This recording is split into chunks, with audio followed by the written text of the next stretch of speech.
통상 여러분들한테 이제 동산 쏙쏙 뉴스를 통해서 최신 뉴스를 이제 해설해드리고 정보를 알려드리고 있는데 이렇게 정보를 알려드릴 때 요거는 좀 구체적으로 좀 알아야 되겠다 하는 내용들이 있어요. 이제 그거를 이렇게 핫 이슈 시간에 여러분들한테 자세히 알려드리도록 하겠습니다. 오늘은 서울시에서 진행하는 신속 통합기획을 자세하게 알려드리도록 하겠습니다. 어찌 보면 오늘은 신속 통합기획 제1탄으로 진행을 할 거고요. 전체적인 신속 통합기획이 무엇인지에 대해서 말씀을 드릴 거고, 또 시간을 내서 2탄을 통해서요.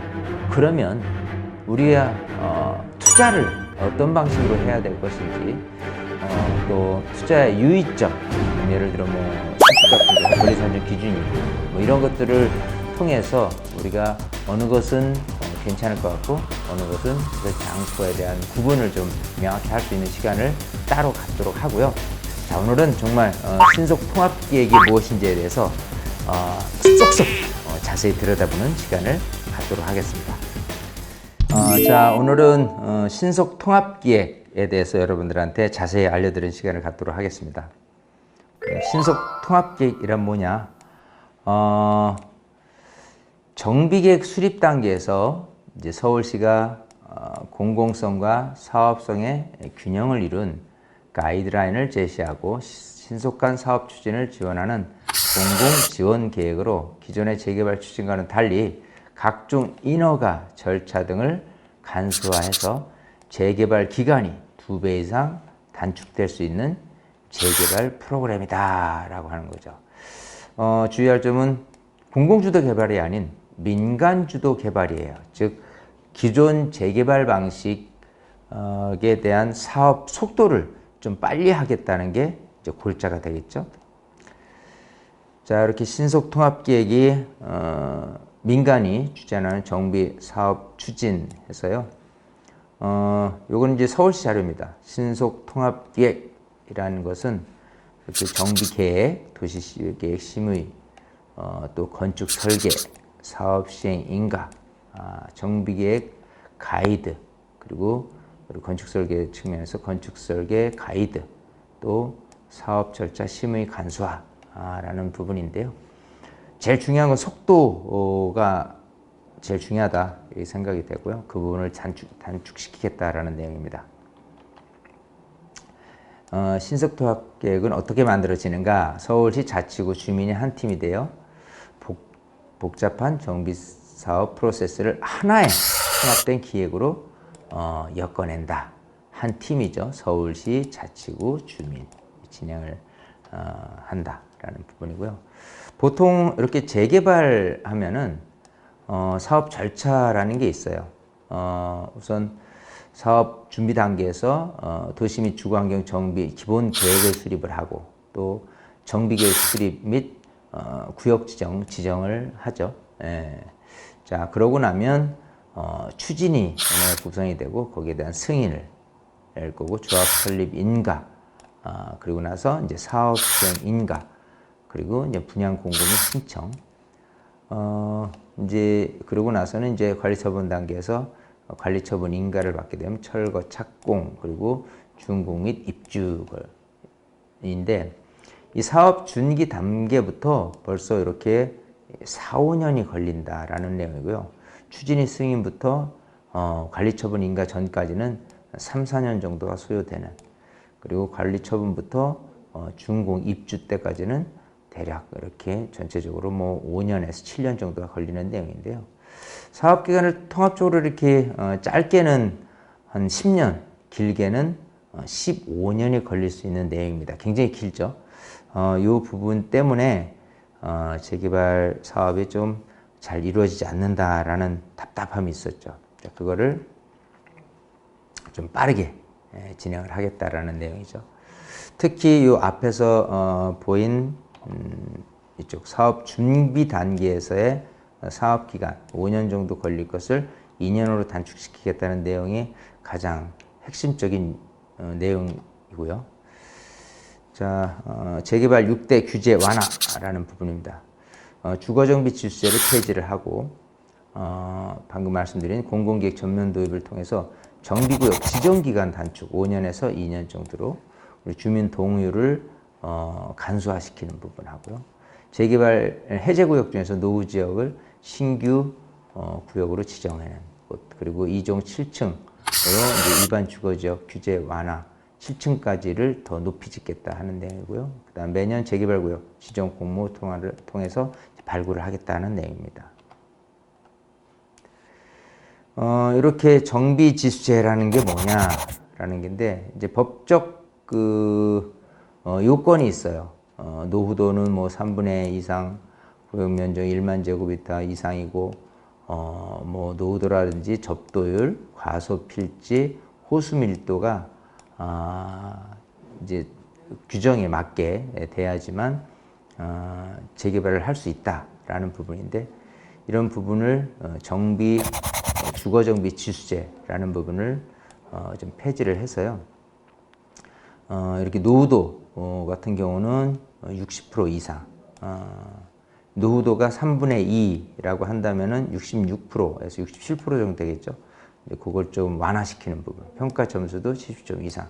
그리고 주민 동의라든지 또 도로 연장률, 노후도, 세대 밀도 이런 부분들을 조금 더 완화하는 측면으로 가겠다라는 게 내용이고요. 자, 공공기획을 통해서 구역 지정 기간을 단축시키겠다. 보통 이렇게 쭉 보니까 처음 자치구에서 주민 제안하고 사전 검토를 통해서 타당성 조사하고 쭉 해서 정비 계획 수립해서 정비구역 지정에 대한 법정 절차까지 이런 부분들을 굉장히 이제 5년 정도 걸리는 내용들을 2년 정도로 단축시키겠다. 이렇게 주민 제안부터 해서 발빠르게 하고요. 그다음에 공공기획 서울제에서 적극적으로 빠르게 진행을 시키겠다는 내용입니다. 주민 동의율도 이제 간소화하겠다는 내용이죠. 현행은 처음에 주민 제한이라는 부분에서 동의율을 10%, 사정 동의율 50%, 뭐 3분의 이런 것들을 동의율 30% 절차를 굉장히 조금 이 부분에서 사전 타당성 조사에서 간소화시키는 내용으로 하겠다라는 내용입니다. 자, 재개발 해제 구역 중 노후도 신규 지정 지역 균형 발전을 기대하는 부분에 대해서 이런 식으로 조금 새로운 곳들을 자꾸 발굴을 해내서 재개발을 필요로 하는 곳들은 좀 어찌 보면 이제 그 신속통합계획이 오세훈 서울시장이 진행을 하겠다는 내용인데, 그전에 이제 박원순 서울시장이 그 재임 기간 동안 소위 재개발 같은 경우는요, 출구 전략까지 세워서 원하지 않는 곳 같은 경우는 해제를 하는 쪽으로 이렇게 갔었어요. 적극적으로 개발을 촉진하기보다도 오히려 원하지 않는다면 개발을 하지 않는 쪽으로 방향을 좀 잡고 갔었는데, 반대가 되죠. 좀 정말 재개발을 필요로 하는 분들이 다소 어느 정도 있다라고 한다면 적극적으로 사업을 추진하려는 그런 움직임이 굉장히 좀 강한 거죠. 뭐 박원순 서울시장이 보존이라고 그러면 오세훈 서울시장은 개발, 또 개발에 대한 촉진을 좀 더 중요하게 생각하고 있다라는 내용입니다.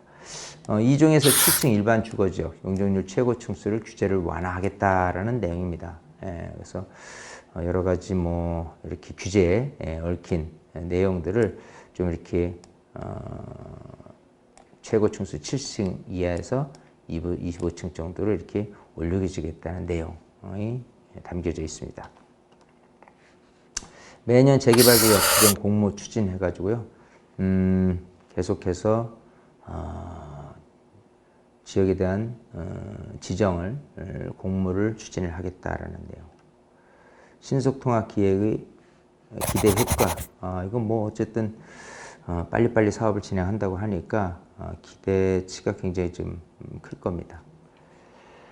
자, 보죠. 신속통합기획에 대한 후보지를 좀 응모를 해서 받았는데 102곳이 신청을 했어요.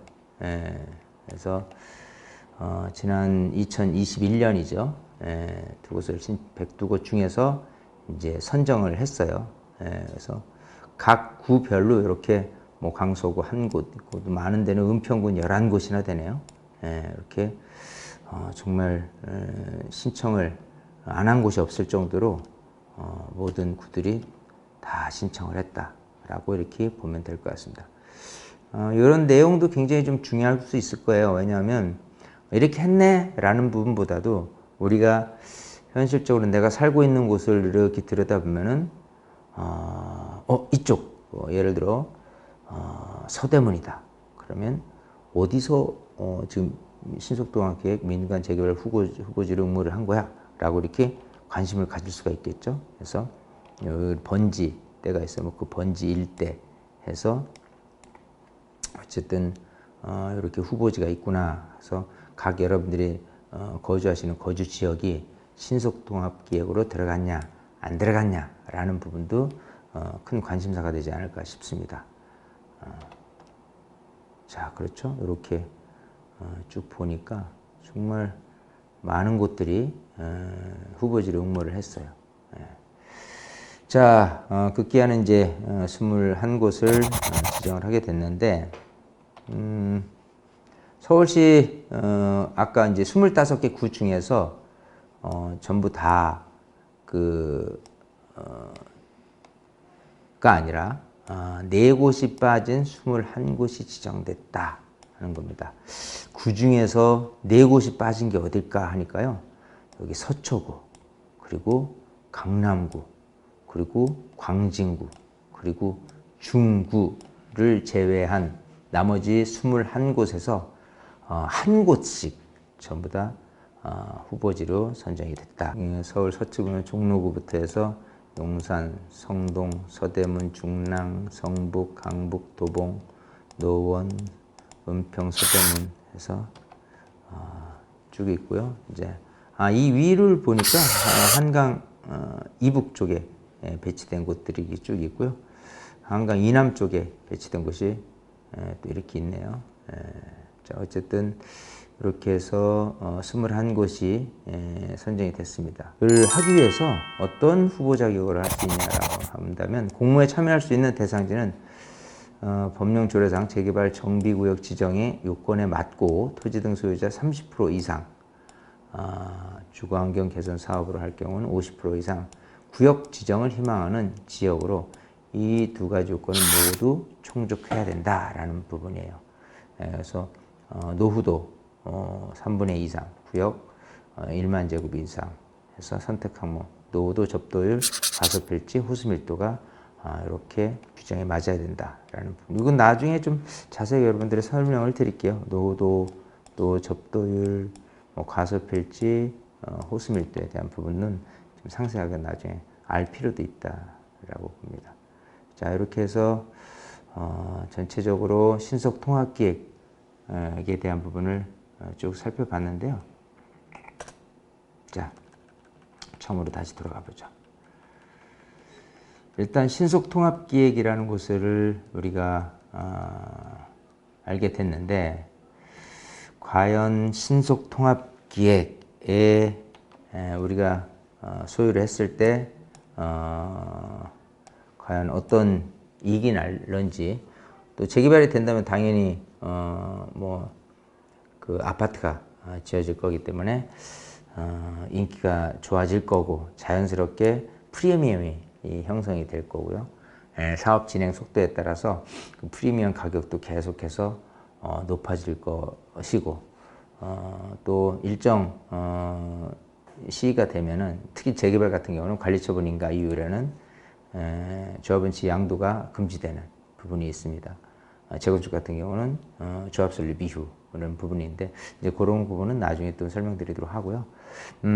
다음 편에는 우리 신속통합기획을 투자하는 데 있어서 좀 유의할 점이 뭔지, 그리고 신속통합기획 투자를 하는 데 있어서 어떤 곳을 좀 투자하는 게 아무래도 좀 성과가 좋을 수 있는지라는 부분도 한번 같이 생각을 해 본다면, 우리가 그냥 단순하게 이론으로 신속통합계획을 공부하는 게 아닌 실질적인 그냥 공부를 좀 할 수 있겠다 생각이 됩니다. 그래서 다음 편에 신속통합기획 2탄 해서요.